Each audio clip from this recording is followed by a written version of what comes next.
नमस्कार दोस्तों, मैं हूं वैद्य समीर चतुर्वेदी। आज हम इस वीडियो में बात करने वाले हैं गायनेकोमेस्टिया के बारे में, जो परेशानी पुरुषों की परेशानी है, जिसको बताने में लोग बाग थोड़ा सा शर्म महसूस करते हैं। दोस्तों, ये परेशानी में पुरुषों की छाती महिलाओं की छाती की जैसे हो जाती है। कई बार इसमें निप्पल बढ़ जाते हैं या निप्पल में कोई गांठें हो जाती हैं। कई बार छाती नीचे की तरफ लटक जाती है।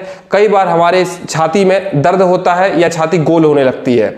दोस्तों, इसका होने का जो मुख्य कारण विज्ञान बोलता है, वो बोलता है टेस्टोस्टेरोन की अधिकता या कम होना। जब बच्चों की बॉडी में यह प्रॉब्लम मैंने देखा है 16 साल से लेकर 21 साल की उम्र में अधिकतर देखी गई है या फिर ओल्ड एज में देखी गई है। जब बॉडी में टेस्टोस्टेरोन की मात्रा जितनी जरूरत है उतनी नहीं बढ़ती है। टेस्टोस्टेरोन का लेवल का मतलब होता है जो पुरुषार्थ वाले हार्मोन होते हैं, जो पुरुष के हार्मोन होते हैं बॉडी में, पुरुष वाले हार्मोन, शरीर में दाढ़ी लाना, मूछ लाना, छाती पुरुषों वाली लेना, बॉडी को मस्कुलिंग रखना और स्पर्म का उत्पत्ति करना, ये सब टेस्टोस्टेरोन लेवल के हार्मोन के काम होते हैं। जब हमारी बॉडी में टेस्टोस्टेरोन मतलब पुरुषों वाला हार्मोन कम होता है और महिलाओं वाला हार्मोन एस्ट्रोजन अधिक हो जाता है, इसके कारण से ये प्रॉब्लम की उत्पत्ति होती है। लेकिन दोस्तों, अकेला ये कारण नहीं है। कई बार व्यक्तियों के, बच्चों के खान पान के कारण भी ये हार्मोन डिस्टर्ब हो जाते हैं। जो बच्चे अधिकतर खाते रहते हैं, जिन बच्चों के शरीर में फैट बहुत ज़्यादा आ जाता है, फैट बहुत ज़्यादा अधिक होने लगता है, ऐसे लोगों का भी टेस्टोस्टेरोन लेवल कम हो जाता है और बच्चों का जो छाती है वो महिलाओं की छाती के जैसे दिखने लगती है। कई बार टेस्टोस्टेरोन शरीर के पतले होने के कारण भी होता है। जिन लोगों का या जिन बच्चों का शरीर बहुत ज़्यादा ग्रोथ नहीं करता है, बहुत ज़्यादा सूखा हुआ रहता है, बहुत कमज़ोर होता है, ऐसे बच्चों के शरीर में भी टेस्टोस्टेरोन लेवल कम होता है। इसके कारण से भी उनके निप्पल बढ़ जाना या निप्पल में पानी भर जाना या निप्पल में गांठें पड़ जाना, इस तरह की परेशानी दिखाई देती हैं। अधिकतर ये परेशानी लीवर के कारण, लीवर की कमजोरी के कारण होती है। अंदर से जब हमारा लीवर फंक्शन बहुत अच्छा नहीं होता है और हमारे हार्मोन्स की उत्पत्ति नहीं हो पाती है, मतलब कई लोग बहुत ज़्यादा खाना खाते, बिना भूखे नहीं रह पाते हो, कई लोग बिल्कुल खाना नहीं खाते हैं। अधिकता भूख और अधिक भूख ना लगना, दोनों ही कारण इस परेशानी होने के लिए होते हैं। दोस्तों, गायनेकोमेस्टिया ठीक करने के लिए बहुत से उपाय हैं, जिसमें सबसे पहला जो कारण है अपने लीवर को मजबूत करना। आप अपने लीवर को मजबूत रखें। ऐसी कोई दवाइयां जो आपका वजन बढ़ाती हैं, शरीर को फुलाती हैं, बिल्कुल भी प्रयोग ना करें, क्योंकि अधिकतर देखा गया है जो बच्चों में इस प्रकार की परेशानी होती है, ऐसे बच्चे अधिकतर शरीर को फुलाने वाली दवाइयां यूज करते हैं या फिर वो लोग कुछ काम नहीं करते हैं, बस बैठे बैठे खाते रहते हैं। इस कारण से भी इस तरह की परेशानी होती है। अब इसमें क्योर करने की बारे में हम बात करते हैं।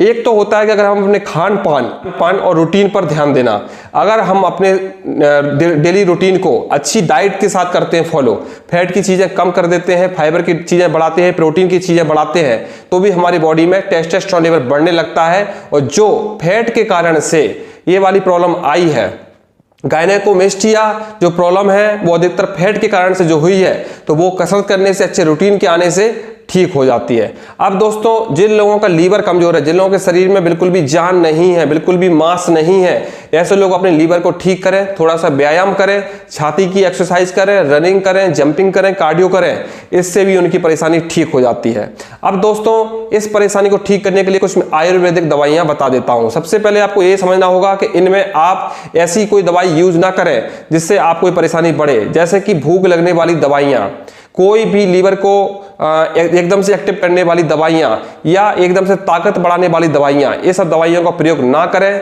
इनसे भी हमारे हार्मोन्स बिगड़ते हैं। डिप्रेशन वाली दवाइयों से भी हमारे हार्मोन बिगड़ते हैं। तो जो नींद लेने वाली दवाइयां होती हैं, ऐसी दवाइयों का प्रयोग ना करें।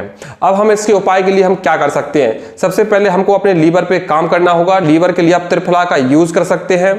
आप अर्क मकोए, अर्क कासनी का प्रयोग कर सकते हैं। जिया पोता के बीज लेकर आप उसको पीस के इसको यूज कर सकते हैं। और अगर आप कुछ नहीं कर सकते तो टेस्टोस्टेरोन लेवल को बढ़ाने वाले कुछ इंजेक्शन आते हैं। उस इंजेक्शनों की थोड़ी सी कीमत ज्यादा होती है, किसी डॉक्टर की सलाह से आप वो इंजेक्शन का यूज कर सकते हैं, उनसे भी हमारी प्रॉब्लम को ठीक हो जाता है। अगर आप घरेलू कोई उपाय करना चाहते हैं तो आप व्यायाम पर ध्यान रखें, डाइट पर ध्यान रखें, तो अपनी एक्टिविटी थोड़ी सी एक्सरसाइज में लगाएं, आप थोड़ी सी व्यायाम में लगाएं, थोड़ा सा एक्सरसाइज करेंगे तो ये हैं। इसके बाद आप आयुर्वेद में जब जाना चाहते हैं तो इसमें आप हल्दी का लेप कर सकते हैं, शुद्ध सुहागा का लेप कर सकते हैं, दंती मूल का लेप कर सकते हैं, लेकिन आप किसी वैद्य की सलाह से करें, क्योंकि इन तीनों दवाओं का प्रयोग, इनका लेप करने से स्किन में फफोले पड़ जाते हैं, स्किन में रेसेस आ जाते हैं। तो जब भी आप ये दवाई यूज करने के लिए सोचें, किसी वैद्य की सहायता से सोचें। खाने के लिए आप लीवर की टॉनिक का यूज करें। पेट में कोई भी ऐसी दवाइयां ना करें जो एसिडिटी पैदा करें या लीवर या किडनी में प्रॉब्लम करें। कई बार लीवर और किडनी में प्रॉब्लम होने से भी हमारे शरीर में सूजन आती है और हमारे हार्मोन डिसबैलेंस होकर इस तरह की परेशानी क्रिएट करते हैं। ये सब चीजों का प्रयोग करेंगे, रेगुलर एक्सरसाइज करेंगे, रेगुलर अच्छी डाइट करेंगे, अपने शरीर को हार्ड बनाएंगे, मस्कुलिंग बनाएंगे, तो आपकी ये प्रॉब्लम पूरी तरह से ठीक हो जाएगी। इसको ठीक होने के लिए करीबन 6 से 8 महीने, 1 साल और 1.5 साल 2 साल तक लग जाता है नेचुरली ठीक करने के लिए। अगर आप इसका ऑपरेशन कराना चाहते हैं तो ऑपरेशन भी कर सकते हैं, लेकिन ऑपरेशन के बाद भी मैंने देखा कई लोगों को ये चीज रिपीट होती है। इसलिए कोशिश करें कि नेचुरल ठीक हो। इससे संबंधित और जानकारी लेने के लिए दोस्तों, या इसका इलाज कराने के लिए आप मुझसे भी बात कर सकते हैं, मेरे व्हाट्सएप पर संपर्क कर सकते हैं।